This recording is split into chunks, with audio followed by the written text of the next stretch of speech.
Salve, galera! Tamo no ar, tamo juntos, chegando aqui nessa terça-feira, começando essa tarde em que o Fluminense faz seu segundo jogo pelo Campeonato Brasileiro, logo mais contra o Bahia na Fonte Nova. E aqui você vai saber o time 100% definido, quem joga a final, qual será a zaga do Fluminense e o ataque, hein? Será que vai jogar Germancano ou John Kennedy? Fica aqui comigo para você saber. E vou falar também, claro, da polêmica envolvendo o desembarque do Fluminense ontem, no fim da tarde, em Salvador. O torcedor ficou esperando e não viu ninguém passar porque o time saiu por uma porta lateral, saiu por um outro acesso e a galera lá em Salvador está cuspindo o marimbondo. Com razão ou sem razão, vou dar minha opinião aqui. Agora.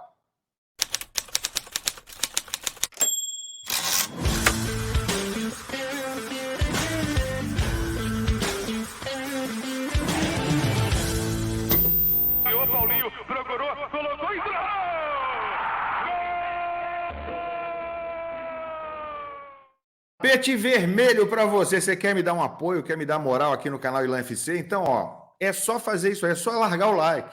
É só deixar o seu like aí, que você já está me ajudando muito. Se você se inscrever no canal Ilan FC, já somos mais de 25 mil, a caminho dos 30 mil inscritos, com menos de 2 meses de canal. Muito obrigado a todos vocês. Então se inscreve, deixa o like, é tudo de graça e você me dá muita moral com isso aí. Galera, vou falar já do jogo de logo mais contra o Bahia, time definido, você vai saber primeiro aqui no canal Ilan FC, claro, como sempre. Mas olha, vou falar primeiro um pouquinho de Fernando Diniz, que deu uma entrevista exclusiva ao site GE, né? E ele deu essa entrevista ao Bruno Cortes, ao Edgar Maciel de Sá e ao Marcelo Neves, os 3 colegas que conseguiram essa entrevista exclusiva com o Fernando Diniz. E ele fala basicamente, principalmente nessa matéria que está aí no GE de hoje, sobre Alexander, Felipe Andrade e Terans, jogadores que a galera fica muito curiosa para saber por que o Diniz não está utilizando tanto assim, ou raramente tem utilizado. Então eu vou falar de um por um deles, né? Mostrar o que ele falou de um por um. Olha a imagem do Diniz dando a entrevista, lá dentro do CT Carlos Castilho, do lado da sala de musculação. Sobre o Felipe Andrade, ele diz o seguinte, ele teve proposta até para sair, já me ligaram e eu quis que ele ficasse. Acho que ele melhora cada vez mais, queremos ter ele no elenco e sempre temos um olhar especial para o Felipe Andrade, que tem sido um jogador que a galera tem cobrado muito a titularidade, com esse problema que ele tem tido na zaga, o Diniz, né? E ainda assim, o Felipe não tem sido titular e não será novamente hoje à noite, já estou dando um spoiler, né? Tem também sobre o Alexander. Ele fala que sobre o Alexander que meio que sumiu das escalações do Fluminense. É um grande talento, diz o Diniz. Na minha chegada, ele começou para suprir a carência na lateral esquerda. Naquele momento, decidimos que era o momento de segurar o Caio Paulista, então decidimos dar uma preservada. Depois que o Calegari machucou, ele virou titular. Alguns jogos depois, voltou para atuar como segundo volante. E aí ele justifica que o Alexander, com as lesões que teve no ano passado, deu uma caída, né? E aqui ele fala o seguinte, está adquirindo o seu melhor ritmo, a sua melhor forma. Nós esperamos que o Alexander possa jogar no mesmo nível ou até melhor do que no ano passado. Ou seja, ele está justificando que não está tão bem o Alexander como já esteve. E nisso aí, em relação ao Alexander, não dá para a gente tirar a razão do Diniz totalmente. Às vezes em que ele jogou ultimamente, não apareceu bem, não jogou bem o Alexander. Parece não ter mais aquela excelência que a gente viu no começo, quando ele realmente começou a jogar com a camisa do Fluminense, até como titular muitas vezes. Aí você está vendo uma foto do Felipe Andrade com o Terans, né, num jogo do Campeonato Carioca, no começo desse ano. Isso aí foi no jogo contra o Boa Vista. E, por fim, ele fala sobre o Terans. Vamos ver aqui a parte do Terans? Olha aqui, ó. Terans está chegando agora e tudo ainda é muito novo. Por exemplo, o Keno chegou no ano passado e só desabrochou no meio para o final do ano. Renato Augusto também vive essa situação. Quem joga no corredor central ou no meio tem mais dificuldade. O time tem um jeito diferente de marcar e de jogar. Temos que dar tempo para adaptação. Acredito que eles vão nos dar muitas alegrias. Ele está falando aí do Terans, né? E de tabela falou também do Renato Augusto. Galera, sobre o Terans, sinceramente, ele está chegando agora, é tudo muito novo. Isso aí me soa um pouquinho... Aí me parece que ele está um pouco enfeitando a realidade, né? Ou talvez tentando preservar o Terans, blindar ele contra críticas ou contra desconfianças, porque não tem tão pouco tempo assim que ele chegou. Estamos em abril. O Terans já está treinando no Fluminense, jogando há pelo menos 3 meses, 3 meses e meio, vai.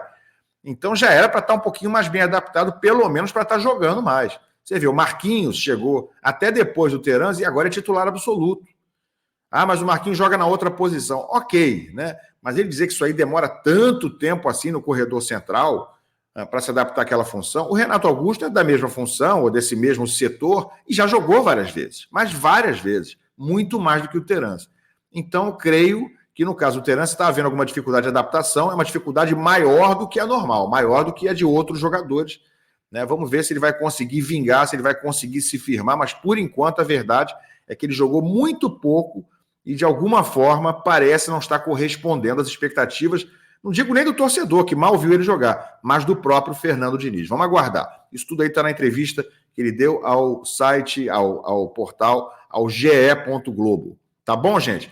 Bom, vamos em frente. Vamos falar agora sobre o que aconteceu ontem lá em Salvador, né? Porque, gente, tá dando polêmica, pano para manga, o desembarque do Fluminense, que aconteceu ontem por volta de 6 horas lá no aeroporto de Salvador. Havia cerca de 60 torcedores aguardando no saguão, notadamente muitos deles da Axé Flu, que é uma torcida organizada do Fluminense lá em Salvador, né? Um abraço pessoal da Axé Flu, já participei em live com eles, uns 2, 3 anos atrás. Pois é, a galera estava lá toda esperando, né? Famílias, mulheres, crianças, homens, todo mundo querendo ver o time de perto. O que aconteceu? O Fluminense saiu por um outro acesso, né? Por uma outra saída, que leva os jogadores direto do avião, de ônibus, até essa outra saída, que é uma espécie de uma saída lateral, que é usada em situações de segurança, só que não havia nenhuma situação que demandasse segurança para os jogadores. O Fluminense não está sendo pressionado, os jogadores não estão sendo contestados, não havia nenhuma situação de protesto no aeroporto para cobrar jogadores, nada disso, ao contrário. Pois é, galera, e aí saíram pelo lado, os torcedores ficaram aguardando, depois souberam que o time não passaria mais. Houve uma grande frustração, há uma quantidade enorme de mensagens nas redes sociais, e galera, eu vejo a galera baiana lá, o pessoal da Axé Flu e os torcedores que foram lá no aeroporto com toda a razão, né? É óbvio que não se justifica, que não dá para a gente entender exatamente por que o Fluminense acabou não passando pelo local onde estão os torcedores, pelo saguão, para dar uma atenção mínima. Ah, mas é praxe, isso aí é o que se faz sempre, é o protocolo de segurança dos aeroportos, inclusive do aeroporto de Salvador. É mesmo, gente? Olha o que aconteceu 5 meses atrás, lá no mesmo aeroporto de Salvador. Vocês querem ver? Vou botar aqui na tela. Tá aí, ó. Isso...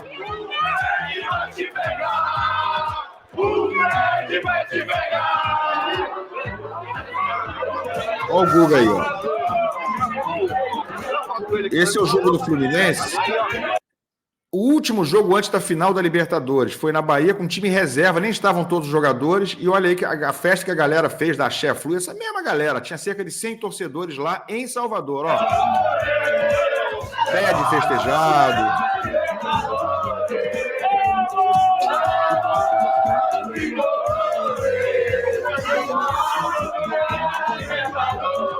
Eu não acredito, sinceramente, em má intenção da delegação do Fluminense. Acho absolutamente óbvio, isso é óbvio, né, que não foi essa a intenção. Não foi fugir do torcedor, não foi deixar o torcedor na mão e frustrado. Eu tenho certeza absoluta disso. O que aconteceu foi um desencontro, né? O que eu apurei é que a delegação do Fluminense não sabia que havia uma concentração de torcedores lá. Mas vamos lá, cá entre nós aqui, né? Não que seja necessário avisar que tem torcedores lá. Todo lugar onde o Fluminense e times nacionais de torcida nacional, como é o Fluminense, vão, em todos esses lugares sempre tem torcedor aguardando, mas sempre, né? A não ser que seja fora do Brasil, aí pode não haver. Mas no Brasil, se for jogar em Aracaju, vai ter lá que seja 5, 10, 20, 40 torcedores no aeroporto. Se você for jogar em Florianópolis, vai ter 50, 100 torcedores no aeroporto. Se for jogar em Manaus, vai ter também, nem que seja 5, ou 10 ou 15 torcedores. Então não precisa avisar, né? A delegação que tem torcedor lá. É óbvio que tem, como sempre tem. Então, o que eu apurei é que o Fluminense não foi avisado, né? A delegação não foi avisada de que haveria essa galera lá esperando, e aí aproveitaram lá uma situação de conveniência oferecida lá pelo aeroporto, que é um transporte feito de ônibus direto do avião para essa saída, que não obriga os jogadores a passarem pelo saguão. Repito, não creio que tenha sido de forma nenhuma por intenção de fugir dos torcedores desse assédio, tenho certeza absoluta que não foi. Então aconteceu um desencontro, aconteceu um mal-entendido, mas estou gravando hoje aqui meio-dia dessa terça-feira, aguardei, não gravei ontem à noite, porque tinha certeza que haveria uma explicação do Fluminense, uma nota em redes sociais, explicando, né, fazendo um desagravo à galera de Salvador. Isso não aconteceu, e eu acho que o mínimo que o Fluminense deveria fazer era, né, se manifestar, era explicar que houve um desencontro, houve um mal-entendido, e que a galera, né, claro, tem todo o carinho, que a torcida de Salvador é sempre muito bem-vinda, etc, etc, etc. Acho que era o mínimo,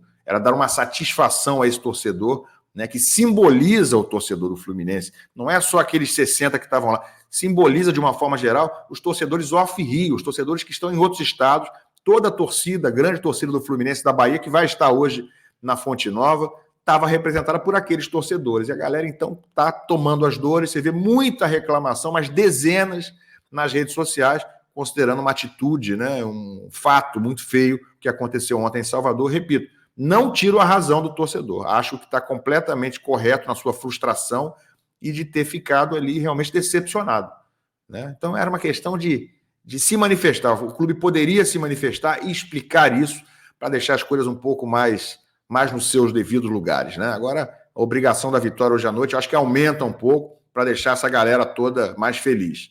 Gente, falar em jogo dessa noite contra o Bahia, segunda rodada, eu tenho para vocês informação, né? Já falei ontem aqui também no canal sobre a titularidade de Manuel, que será titular, sobre Martinelli, que era o mais cotado para jogar ao lado dele. Vou trazer para vocês a escalação agora. E tem dúvida no ataque, né? Tinha dúvida, né? Porque agora não tem mais.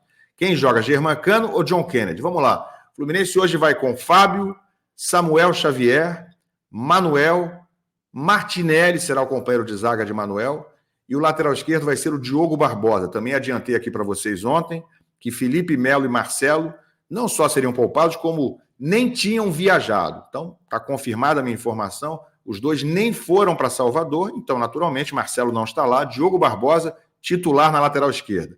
No meio, ele vai jogar com André, Lima e Paulo Henrique Ganso, repetindo o meio-campo do jogo passado, da partida contra o Bragantino na estreia do Campeonato Brasileiro. E no ataque, hein? Marquinhos de um lado, do lado direito, John Arias do lado esquerdo.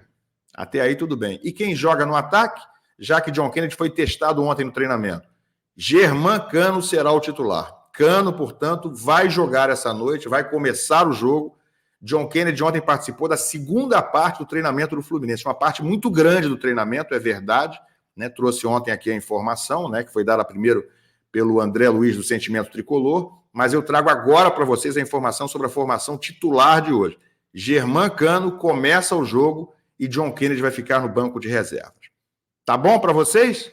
Logo mais a gente se encontra um pouco antes da partida, quando sair a escalação, para reagir. E também, claro, hoje tem live pós-jogo, como sempre, aqui no canal Ilan FC. Conto com todos vocês. Deixa a opinião aqui sobre a treta lá do aeroporto e sobre a escalação do Fluminense. E a gente se vê mais tarde. Like, galera. Like aqui pro tio. Um abraço.